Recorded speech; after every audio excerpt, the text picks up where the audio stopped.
welcome to the Upcycle Design Lab. My name's Cindy and I craft using recycled and repurposed materials. If you're new here, I hope you'll stick around and check out some of my other upcycling tutorials. And if you like what you see, you can check the subscribe button below any of my videos to become a subscriber. Also, if you'd like to be notified when I upload new videos, be sure to check the bell icon as well. So if you've seen some of my recent videos, you know that I've claimed one little corner of our yard. We have 4 dogs, so they get most of the run of the place, but I have one little corner that I've tried to make sort of pretty this year, and I've planted a lot of flowers and done some other projects in that area. And today I'm going to be doing another project using some rusted tin cans to make some Alice in Wonderland themed yard art. So a quick note on rusting the tin cans. I'll put a link in the comments or the description box of this video if you're interested in a quick way to rust tin cans. But once you have your cans rusted, this first step is a pretty messy one. So you're going to want a pair of tin snips. I like these scissor shaped ones. And you're going to need a trash can or something in order to catch all of the little bits and crumbs that fall off. But once you have the scissors, it's pretty easy to cut the cans.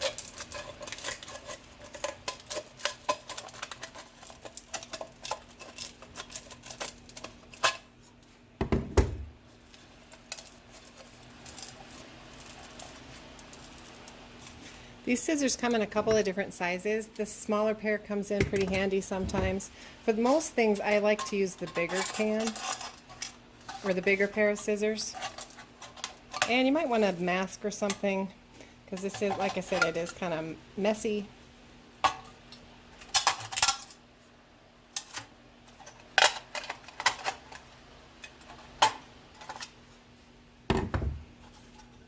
So once I have cut down one side and across the bottom, I just kind of pull it open a little bit.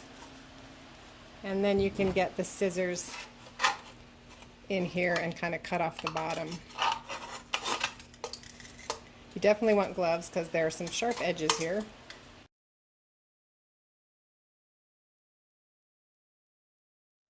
And then you also want to cut off this little reinforced rim around the other end.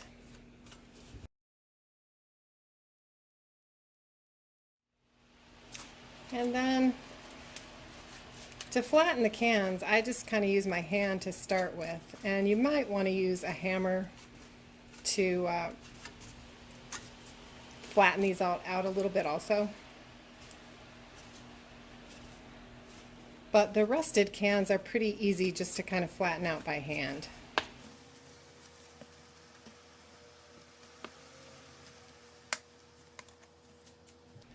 So you can see it's not perfectly flat, but that's the basic, that's pretty much as far as you're going to get it with your hands. So next I'm going to use the hammer to flatten this out a little bit more. And you don't have to be gentle. You can pretty much bang on it. At first I was afraid I was going to knock the ridges out of it, but you don't. So don't be shy.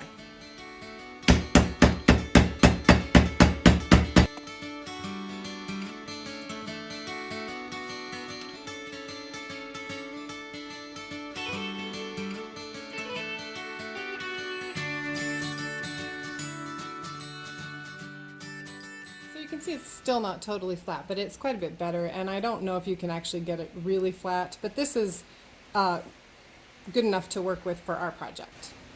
So I've got a whole bunch of tin cans here that I've already cut up and flattened. You're going to want several for your project, depending on the size of the art. So you also need a paper pattern of the shape that you want to cut out, and here's my little Mad Hatter shape. I'm probably going to need about 5 or 6 cans for this particular piece. So the first thing you want to do is just select some cans and then lay them out in a pattern. I like to kind of switch directions here and there. You need about 3/4 of an inch overlap on all of them. And you want to just kind of lay it out in sort of an interesting way.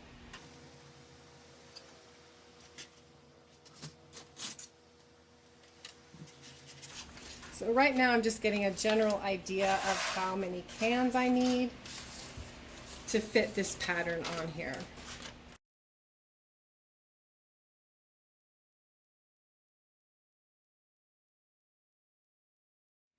So I think that's going to work for my general layout here. I just need to make sure that I've got overlap on all these cans. And you just need to start by attaching the cans together. Now the only thing you want to make, you're going to want to go back to this pattern here and there because we're going to be pop riveting the tin cans together. And you want to just be kind of careful that you're not putting rivets right on around, right on the edge where you might end up cutting. And so you just kind of need to plan where the rivets are going to go. So because he fits on the tin cans like this, I'm going to start at the top and I'm going to just put a rivet kind of right in the middle of where his hat is on this seam. That's going to be my first spot. So I'm just going to start with these two cans. And I know I want to put, let me even be in the frame. Okay. And I'll get these other ones out of my way here for a second. I don't need those anymore.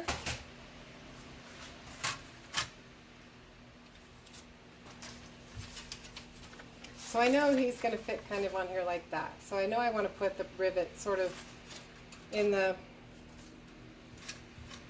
top third of this piece. So I'm going to get my center punch.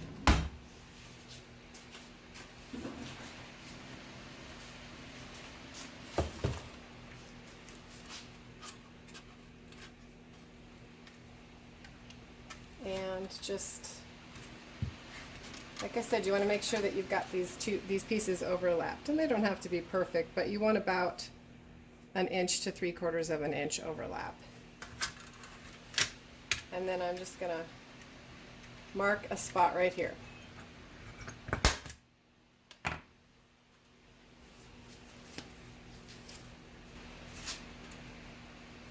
Alright, I just realized that I want the overlap to go the opposite direction, so I'm going to switch these around. I've got a little scrap piece of wood here to drill on. And to just overlap them again, and I'm going to remark my hole since I lost the last one. And then I have a 3/32 drill bit in here, and I'm just going to drill the holes through both pieces.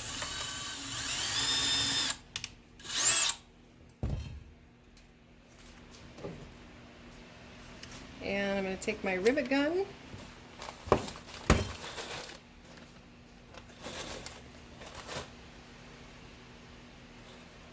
And a rivet, and if you aren't familiar with rivet guns, I did a kind of beginning tutorial on rivet guns. I can put a link to that in the description box as well. They're also sort of a fun tool to play with, and you can get them pretty inexpensively. So I just need to line up my holes, and then I want to put this kind of back where it should be as far as lining it up, and then you're just going to pump a couple, 3 times. So you hear it snap off, and you've got your first rivet in. So I'm just going to kind of work back and forth between the drill and the pop rivet as I assemble my pieces so that I can have a shape that's big enough to fit my pattern. So I don't want to use a lot of excess rivets.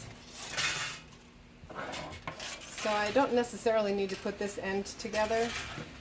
So I want to go ahead and lay this part out again just to see where I want my next rivet.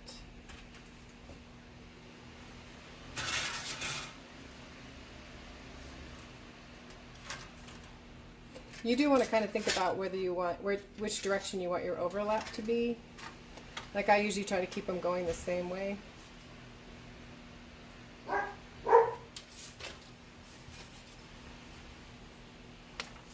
So this will actually be under, but let's just see if we have it long enough. So I've got a little hole here, so I need to think about what I'm doing.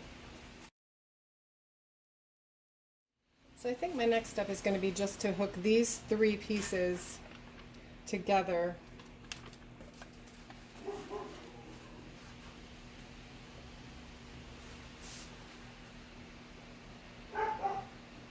Pretty much across the center, just 1 rivet across the center to start.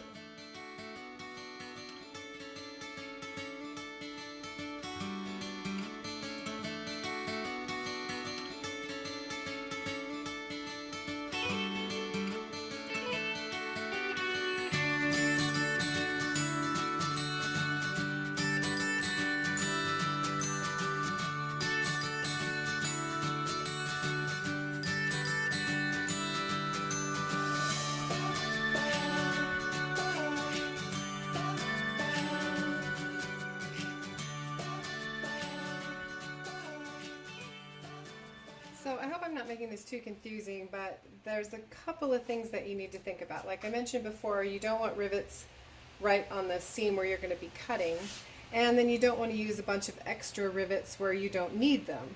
So the final thing that you want to think about is I could place him up here a little ways like this, but I don't want a tiny little piece of the tin can to be part of his fingers, if that makes sense. So I'm going to slide him down a little bit.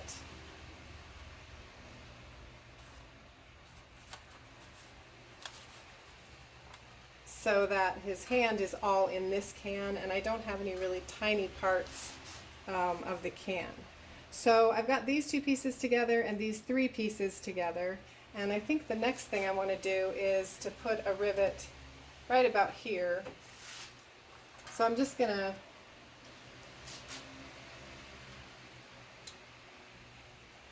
it doesn't really matter because I'm going to put a couple across this seam right here where his head is. So I'm going to put my first rivet kind of right about here.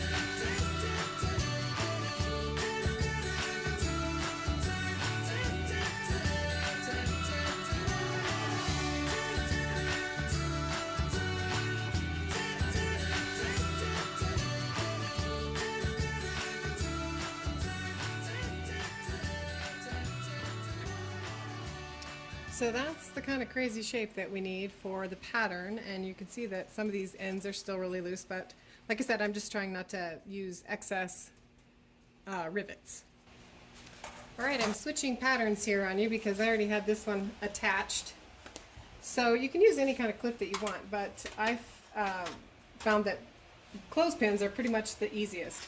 I am going to shift her over a little bit because I can see a rivet right there. And you can see that I put extra rivets in. You can certainly do that if you need to.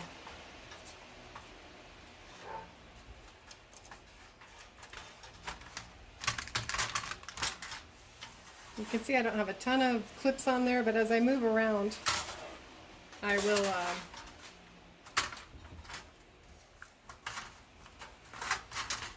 kind of move the clips around also.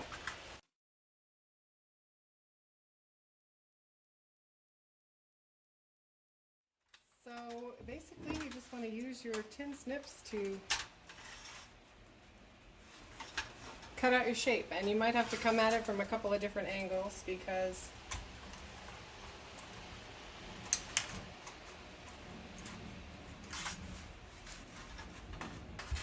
it's not like cutting paper.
So here's my little menagerie. You've already seen the rabbit that's finished. And then I have my Mad Hatter little guy, Alice, and of course the Cheshire Cat. So a couple of things I wanted to mention. The edges on these are quite sharp, so you want to handle them carefully. You can use a little bit of you can hammer them out a little bit if you want to try to smooth out some of the edges, but they are going to be sharp, so you want to be careful when you're handling them. And the other thing I wanted to mention is that once you've cut out your shape, you may find that you need a few more rivets. So I think I'm going to add a rivet on these two ends here, one right here, and one right here, just to finish it off. So the next step on this is to add some tubing to the back so that I'm gonna stake these and stand them up in some flower pots and different places around the yard. So I'm just adding a piece of tubing, and you could use PVC pipe or something.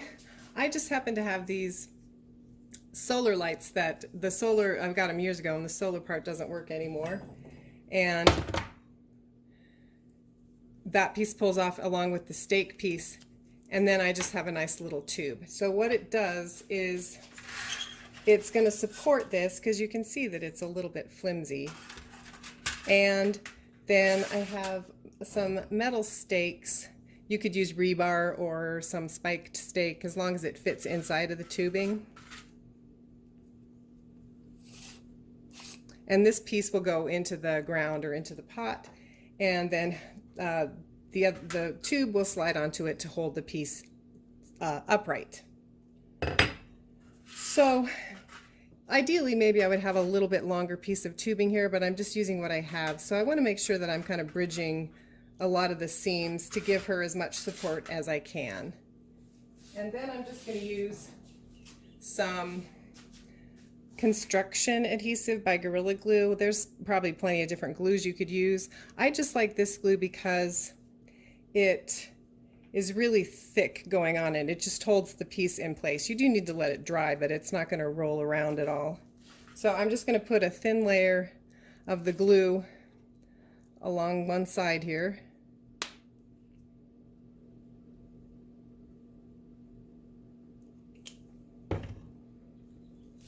And then just place it wherever I think it's going to give the most support. And then I'll just let that dry. So you could leave your yard art just like this with the just rusted tin look, but you'll notice I put a little bit of white patina kind of finish on the rabbit. And I'm going to do the same thing on all the other pieces. So it's a really simple process. I have a little bit of water here just in case I want to water things down. I've got a couple of pieces of wadded up paper towel, and I've got my paint colors. So I'm going to do Alice in sort of a blue tint and the Mad Hatter in kind of a green color. And I'm not even using a paintbrush or anything. I'm just going to put a little paint on.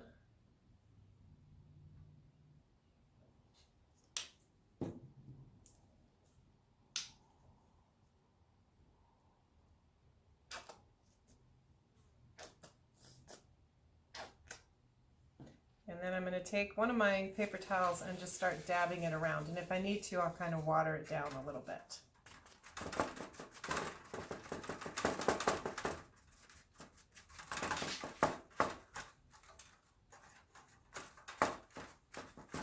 I don't want to cover up the rusted tin look. I just want to kind of tint the metal a little bit.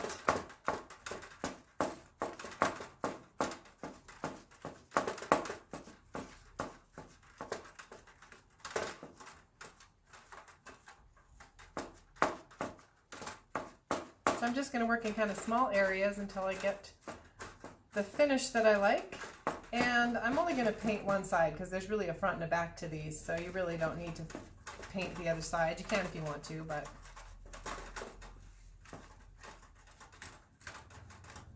so it's just that simple. You can use a solid color, you can kind of mix colors here a little bit like I did, and I'm just going to finish painting my pieces here, and then we'll be back to finish them off.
Thing we need to do is seal the tin so it doesn't keep rusting, or at least it slows down the rusting effect.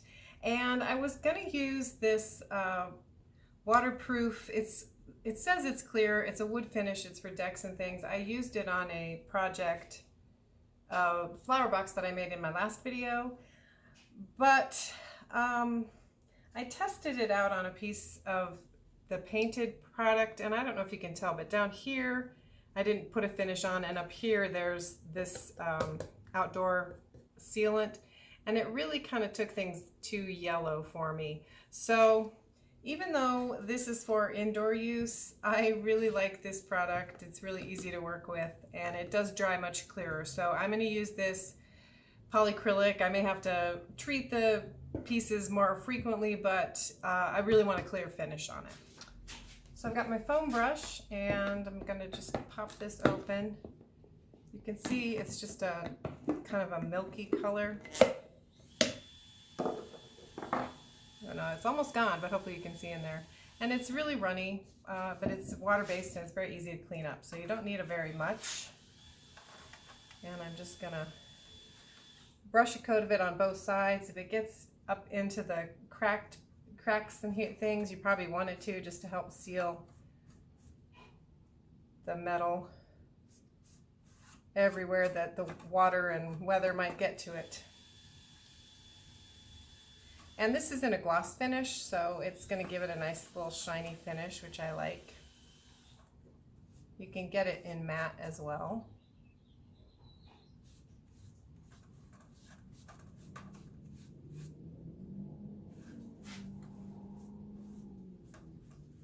This cleans up with soap and water, so it's real easy to clean up. And it dries pretty quickly also. So I'm going to finish up the sealing process on all of my pieces, and then we'll be ready to put them outside. So here's my completed Alice in Wonderland tin can yard art. I'm pretty happy with the way it turned out. Hopefully you can see how nice and shiny the polyacrylic made the pieces, and you can see that it didn't change the color. There's still a nice true color that I put on there. So I'm going to go ahead and put my stakes in where I want to place these, and then I'm going to set them up in the yard.